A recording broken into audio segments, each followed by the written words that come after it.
আজকাল সাপ তাড়ানো হয়ে গেছে হাঁস মুরগি তাড়ানোর মতো। এই যে যেই সাপটাকে দেখা যাচ্ছে প্রতিদিন একবার করে হলেও কিন্তু এই সাপটা বাড়িতে আসে।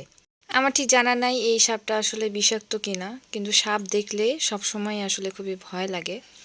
আর আমার অবস্থা হয়ে যায় বাপরে বাপ।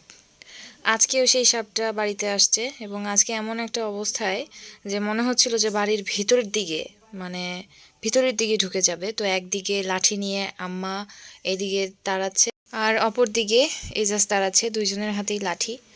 তো এইদিকে যে ফুলের টবগুলো আছে, ফুলের টবের ভিতর থেকে কিন্তু বের হয়ে যাচ্ছে। অনেক চেষ্টা করার পরে অবশেষে যেদিকে বাইরে পানি যাওয়ার রাস্তা আছে ওই দিক দিয়ে বের হয়ে যাচ্ছিল।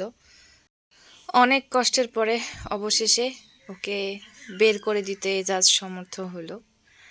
আর এই দিকে আমার সব সময় ভয় লাগতেছে যে আবার কখন জানি আসে।